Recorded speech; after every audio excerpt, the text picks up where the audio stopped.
Just keep in mind, we are recorded right now. If you have anything bad to say about anybody, I won't do it while I'm recording. Just going to get public. Then they can review those type of videos for a law or anything like that because it's against you. Okay, so if you want to call somebody a douchebag, I wouldn't do it while we're recording. Okay, speaking of douchebags, though, that dude Chet is actually in paradise. A complete douchebag. You can't even believe he had all those things that he had to say. All right, we good to go now? Okay, good. If you're not, if I move too fast for you, just remember during our break, I can always come back to these slides, okay? So don't yell, don't be mad at me, don't throw sharp objects my way, we'll be okay. All right, first definition, a point. A point has no dimensions. Point is just a location on a plane. It's represented by a dot, right? All these things are things you're going to want to write down. Everybody, I'm glad I don't even have to say that. Last year, like 4 feet to get kids to write down some of these things, okay? If I write it up here, you write it down, we're good, all right? So, a point, simply a location on a plane. We'll talk about a plane in a little bit, and it's represented by a dot. Perfect. We name our points by letters. Name our points by letters, okay? So, mac and cheese, you're cold today. What's your favorite letter? You gotta have a favorite letter. Oh, simple question. Just give me a letter. K. Okay. K is our point. There's that, right? There's an example. Point K. There's point K. Right? A line down here at the bottom has one dimension. A line is an infinite set of points represented by a line with 2 arrowheads that extends without end. Okay? We got to define a few more things here. When it says infinite, what does that mean? Goes on forever, all right? In this case, since it's talking about a set of points, infinite means as many as possible. As many as possible. Where we don't know how many are possible, so we just say, however many are possible, that's how many there are. Okay? As many as possible. Right? Using our example from earlier, we take point K, we take another point, we'll call this point L. That's what everybody says, J, K, L, L. All right, L. I go from point K to point L and beyond, and I go L to K and beyond. Yes, you must draw the arrows. They are crucial. Okay? My line starts before L, goes through L, to K, through K, and beyond. It's infinite. It goes on and on forever and ever. And ever, and ever, and ever. Anybody here remember Lamb Chop? And good. Never mind. Never mind. Don't worry about it. Okay, where's somebody else? This is the song that some people started singing and not knowing what it was, and they'll continue singing it forever just because this is a song that never. Cool. Cool. All right, so keeps on going. Can there be more than 2 points on a line? When I say something like that, you say yes or no. Yes or no? Yes. Or can be, okay? Matter of fact, we can have this. We can call it point A. So check it out. It's point K-A-L. Are all of those on the same line? Yes. Anytime you have points on the same line, they are collinear. Collinear. Within or among or on the same line. Collinear. How do I know that it's linear? Oh, it's got the word line in there, okay? Collinear. That tells me points on the same line. Okay, next batch that we got to define. Plane and line segment. Plane and line segment. Okay, plane.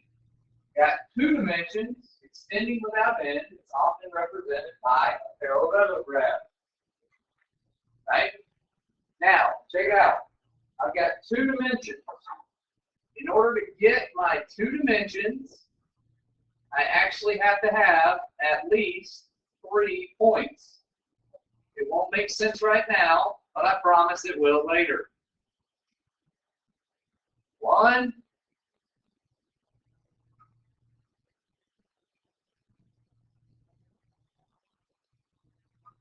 2 dimension. 2, a plane. Got to have at least 3 points. If I only had 2 points, right, I wouldn't have enough dimensions because 2 points is what needed to make a line. So to get that plane dimension that rise it or make it rise to the second dimension, I have to have at least 3 points of reference. Okay. We'll talk more about planes as we get into shapes kind of next unit, but I wanted to define them today. Gotta start somewhere. Line segment consists of 2 endpoints and all the points between them. We'll go back. We had J. We had L. Now we're starting at J and going only to L. What is missing on a line segment that was on a line? Arrows, correct? Arrows. Remember, on a line, we started before J, went to and through J, went to and through L, and all the points in between.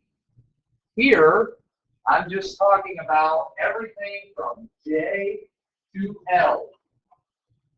J to L. One thing I forgot to mention online, and I'll mention it here. If I'm writing out line segment JL, I will write the letters JL and put a single line above them. That tells me line segment JL. It is on the notation sheet that I gave you. Okay? Look at that notation sheet. What if I wanted to say line JL? How do I write that? With letters and arrows with a line above it, right? Y'all got me? Okay. All right.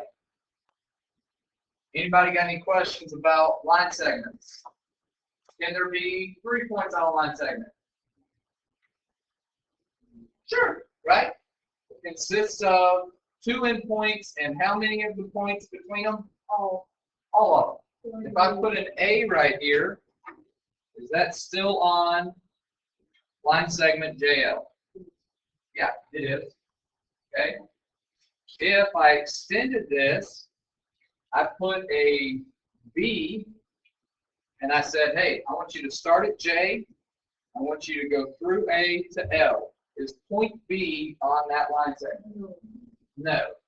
Okay. If it was B to L, then J and A would be in between them. That's what we're going to go tomorrow. Okay. We're going to talk about that tomorrow. All right. But just so you know, that's an idea of what we're going to be doing here to start the year. Ooh, array. This one's one of my favorites. Okay. Array has an endpoint and it extends without end in one direction. Not the word end. Okay. I know she looked up. There's a lot of anticipation. Okay. I start at point J. I go to and through point L. I've got array. Start at point J.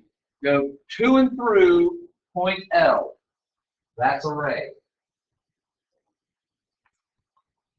I could go the other way, right? I could put all of this on a line and say, start at point L, go to and through point J. How do I notate array?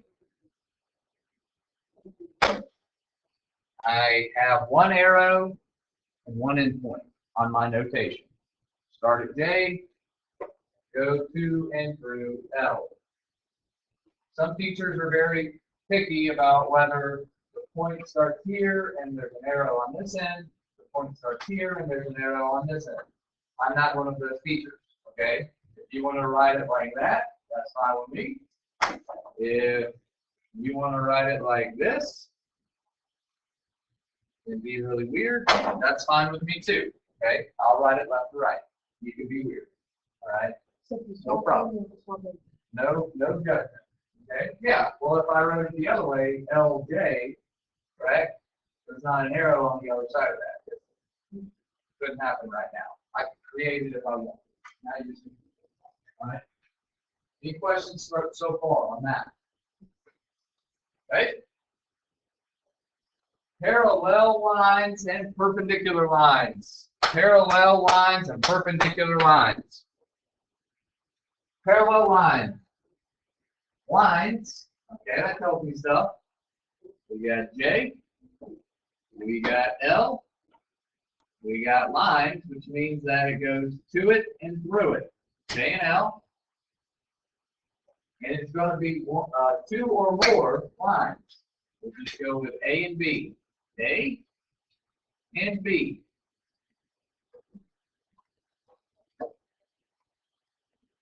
Parallel lines are lines that do not intersect and are coplanar. What does the word intersect mean? What's that? Cross. Very good. Intersect. Cross. Or sometimes in North Georgia they say crisscross, okay, which just means cross. Okay? Cross, right? So think of it like a road. You guys are driving or about to be driving, you come to the intersection of two roads, correct? Right? The crossing point of two roads. Okay? Coplanar. Coplanar means within the same plane. Okay? Within or on the same plane.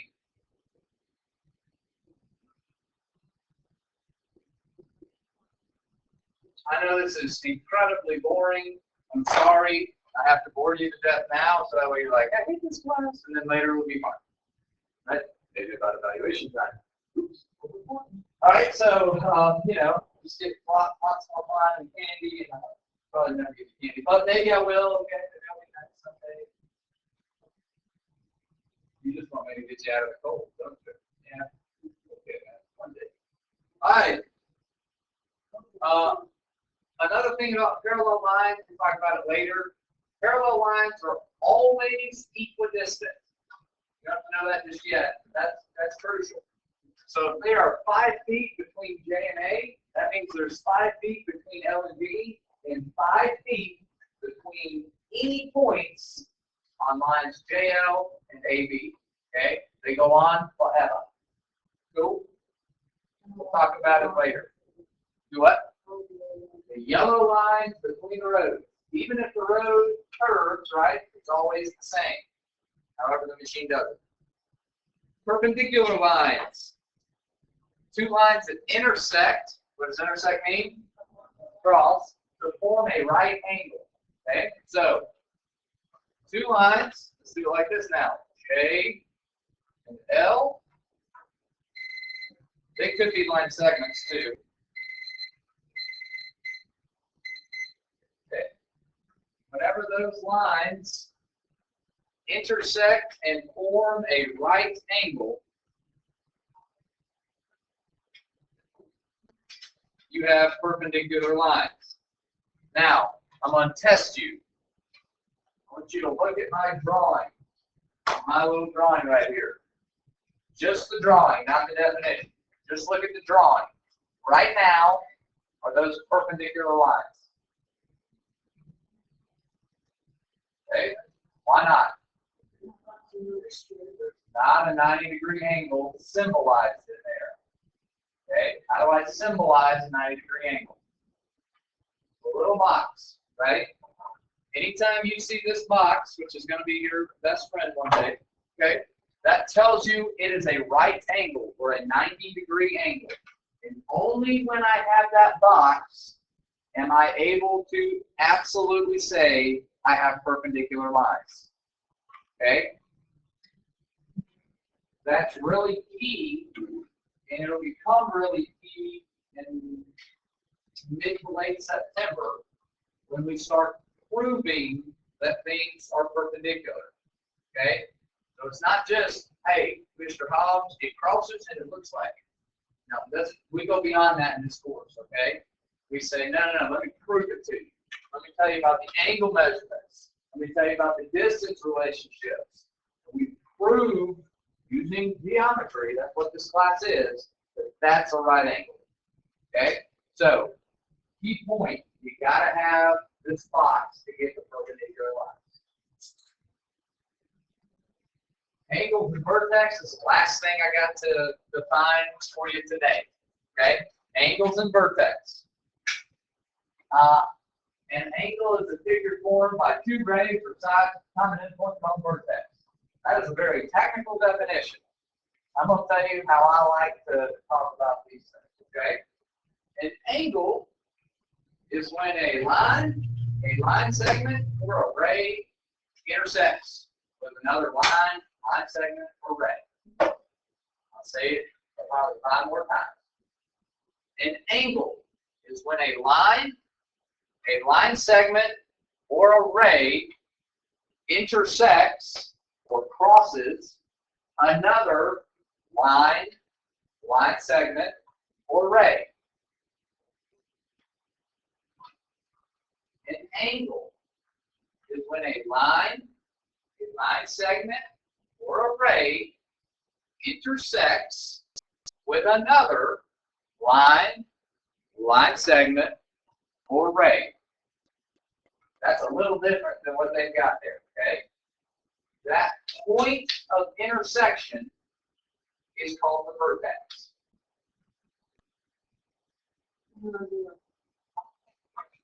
Let's go back to our good old friend JL.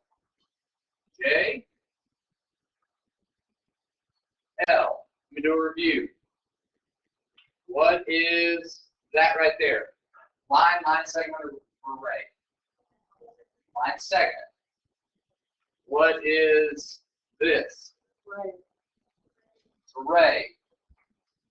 What is this? Line. Okay? So if any of those 3 things intersect, meaning cross, another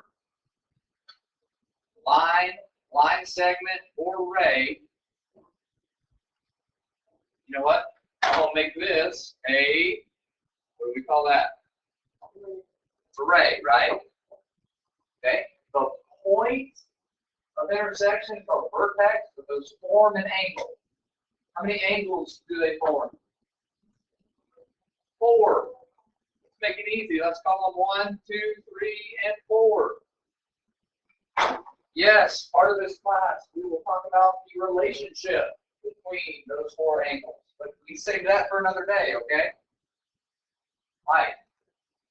Guys, let's talk for a second about how we name these angles. I could name them. I got 4 ways that we'll talk about naming them, okay? The easiest way to name them, the way that I will always try to name them. Well, 1, 2, 3, 4. 5, 6, 7, 8, 9, 10, 11, 12, 13, 14, 15, 16, right? If I said angle 1, you guys would know I'm talking about this angle, right? If I said angle 2, you know which angle I'm talking about, angle 3. If I'm with me, or am I missing something, right? But I said there's more to it. This vertex thing, right? It's common to all of the angles. It is the exact point that the line segment, or rays intersect.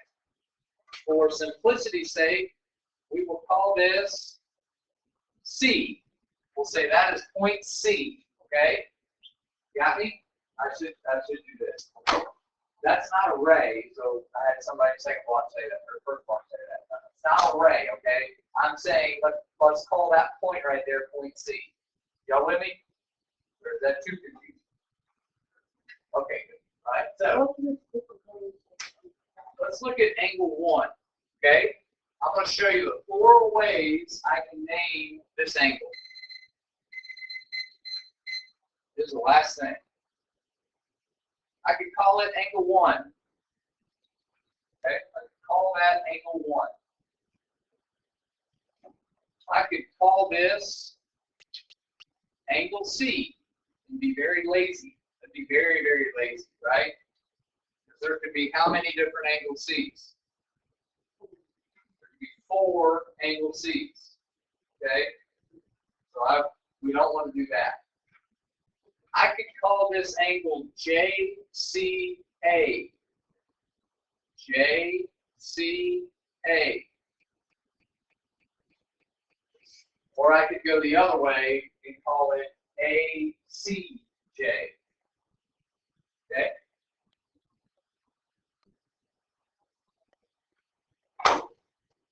Any of those 4 names are appropriate names for that angle. For angle 1, for angle JCA, for angle ACG. Say it, Lucas. ACJ. Thank you. Okay? All right? Any of those things are appropriate for that angle. Got my arrow going the wrong way. Okay. This, we're going to say this right here is that point right there, that black dot right there. That's point C. Okay? All right? Does that make sense? So the vertex is C, right? Today, on today's classwork, you're going to get asked, all right, name an angle in 4 different ways, okay? We can do 1, we call it angle 1. Let's do this. I can call this angle 2, right? Angle 2. Angle ACL. Angle LCA, or just angle C. The thing is really confusing because it's like, wait a minute, I thought the other one was angle C. And I'm like, you get the dilemma, right? Be very precise with how you name it. Okay? Really, the only time that you would see this labeled as angle C is if I created a triangle, created a shape in there. Okay? So that's why I wanted to show it to you, but hopefully not let you do it today. Right? Any questions on that? Any questions on any of our definitions? All right, guys, that's all I got.